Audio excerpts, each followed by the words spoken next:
request from my viewer Isabel, who's 24 and loves wearing Coco by Chanel. And she was wondering whether I thought that Coco was a little bit too mature for her.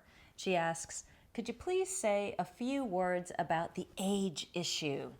Is there really an age range for each perfume, or is it in the head?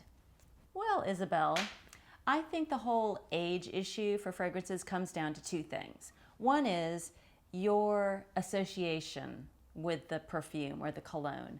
And the other thing is the fragrance's relationship to all the other fragrances that are out in the market. So for the first point, everyone has relationships and associations and perceptions about the meaning of a smell.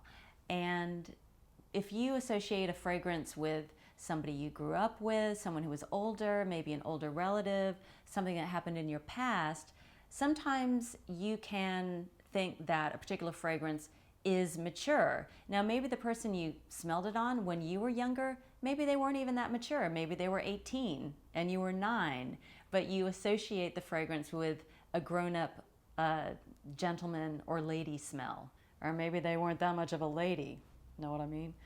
So there is that. And then there's also the association with the actual raw material in a fragrance. If you smell patchouli, it used to be that people automatically associated patchouli with hippies, and that's kind of faded now. And also patchouli is so manipulated in the perfume labs, and they bring out different aspects of patchouli. So it doesn't quite have that, that classic 60s dirty hippie vibe to it anymore.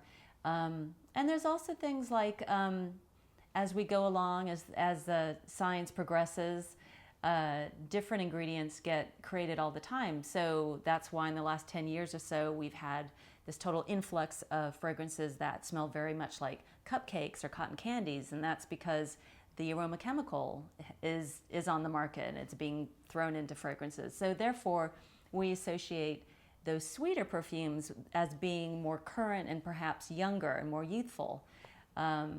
An interesting thought experiment, though, one that I suggest to you is to jet ahead in your mind 20 years, 30 years, and think about those really popular sweet, fruity florals like Miss Dior Cherie or Viva La Juicy, Pink Sugar, Daisy.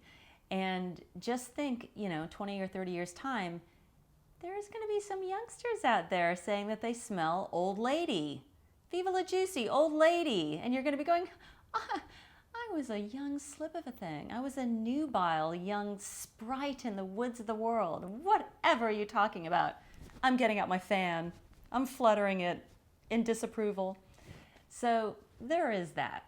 And what I would say about when you make a choice about what fragrance you wear, whether it's something that's completely contemporary, it came out 5 minutes ago, or it's from completely a different era, whether it's 100 years ago or 1,000 years ago, the key word here is choice. It's your choice.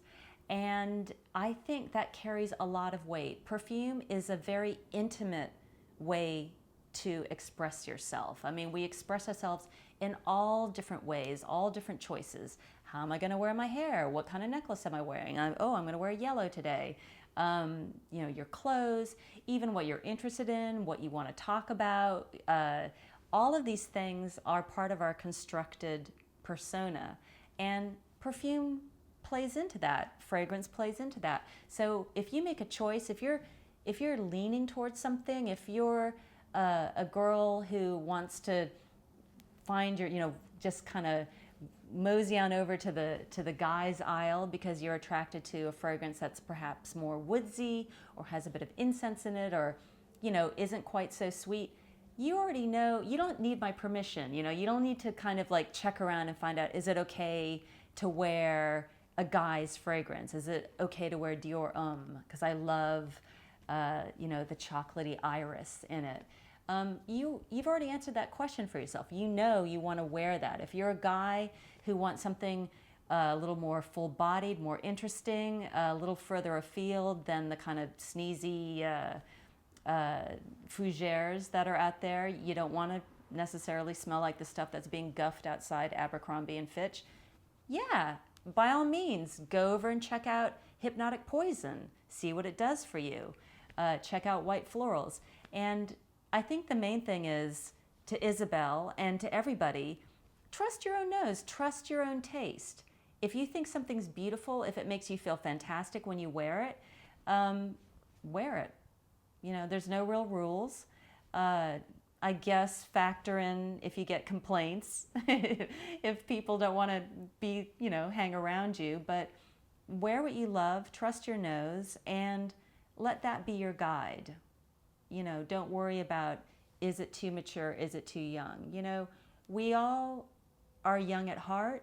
We all have moments of great wisdom, and you can let that fragrance in your life express all of those qualities. I'm Katie Puckrick, and I smell.